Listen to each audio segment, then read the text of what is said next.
ইতিমধ্যে আমি জানিবলৈ পাইছো যে অভিজিৎ দত্ত নামৰ এজন ব্যক্তিয়ে শিৱসাগৰ হৰৰ থানাত অখিল গগৈৰ বিৰুদ্ধে এজাহাৰ দিয়া দেখিবলৈ গৈছে।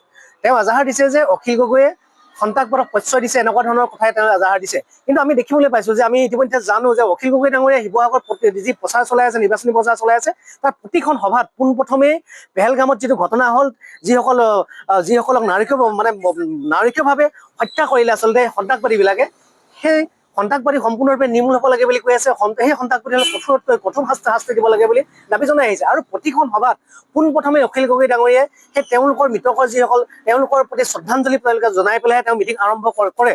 কিন্তু দেখা গৈছে যে একাংশ ব্যক্তিয়ে অখিল গগৈ ভুৱা প্ৰচাৰ কৰি অখিল গগৈ গাত কলা দাগ লগাব ভুৱা প্ৰচাৰ চলোৱা দেখা গৈছে।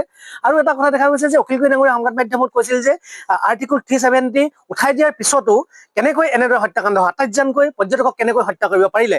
অখিল গগৈ ডাঙৰীয়া সংবাদ মাধ্যমত কৈছিল যে আৰ্টিকল 370 উঠাই দিয়াৰ পিছত এনেকুৱা নাৰকীয় হত্যাকাণ্ড হয়, তেনেহ'লে আৰ্টিকল 370 বাহালে থাকিব লাগে, বাহাল ৰাখি পেলাই সন্ত্ৰাসবাদী নিৰ্মূল হ'ব লাগে, এই কথাটো কৈছিল। কিন্তু সেইটোকে তেওঁলোকে ভুৱা প্ৰচাৰ কৰি পেলাই অখিল গগৈ বদনাম কৰিব বিচাৰিছে।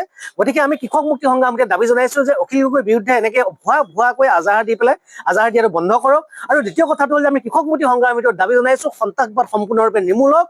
যি পেহেলগামৰ ঘটনাৰ লগত যিসকল সন্ত্ৰাসবাদী জড়িত আছিলে সকলো সবংশে নিৰ্মূল হওক, সমগ্ৰ অসমতে সন্ত্ৰাসবাদ নিৰ্মূল হওক। ইতিমধ্যে আমি জানিবলৈ পাইছো যে অভিজিৎ দত্ত নামৰ এজন ব্যক্তিয়ে শিৱসাগৰ হৰৰ থানাত অখিল গগৈৰ বিৰুদ্ধে এজাহাৰ দিয়া দেখিবলৈ গৈছে। তেওঁ এজাহাৰ দিছে যে অখিল গগৈয়ে সন্ত্ৰাসবাদক প্ৰশ্ৰয় দিছে, এনেকুৱা ধৰণৰ কথাই তেওঁ এজাহাৰ দিছে। কিন্তু আমি দেখিবলৈ পাইছো যে আমি ইতিমধ্যে জানো যে অখিল গগৈ ডাঙৰীয়া শিৱসাগৰ যি প্ৰচাৰ চলাই আছে, নিৰ্বাচনী প্ৰচাৰ চলাই আছে, তাৰ প্ৰতিখন সভাত পোনপ্ৰথমেই পেহেলগামত যিটো ঘটনা হ'ল, যিসকলক নাৰকীয়ভাৱে হত্যা কৰিলে আচলতে সন্ত্ৰাসবাদীবিলাকে, সেই সন্ত্ৰাসবাদী সম্পূৰ্ণৰূপে নিৰ্মূল হ'ব লাগে বুলি কৈ আছে। সেই সন্ত্ৰাসবাদীসকলক কঠোৰতকৈ কঠোৰ শাস্তি দিব লাগে বুলি দাবী জনাই আহিছে। আৰু প্ৰতিখন সভাত পোনপ্ৰথমে অখিল গগৈ ডাঙৰীয়াই সেই তেওঁলোকৰ মৃতকৰ যিসকল, তেওঁলোকৰ প্ৰতি শ্ৰদ্ধাঞ্জলি তেওঁলোকে জনাই পেলাই তেওঁ মিটিং আৰম্ভ কৰে।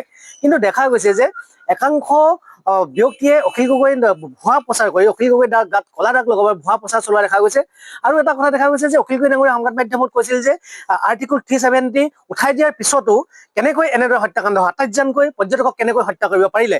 অখিল গগৈ ডাঙৰীয়া সংবাদ মাধ্যমত কৈছিল যে আৰ্টিকল 370 উঠাই দিয়াৰ পিছত এনেকুৱা নাৰকীয় হত্যাকাণ্ড হয়, তেনেহ'লে আৰ্টিকল 370 বাহালে থাকিব লাগে, বাহাল ৰাখি পেলাই সন্ত্ৰাসবাদী নিৰ্মূল হ'ব লাগে, এই কথাটো কৈছিল। কিন্তু সেইটোকে তেওঁলোকে ভুৱা প্ৰচাৰ কৰি পেলাই অখিল গগৈ বদনাম কৰিব বিচাৰিছে।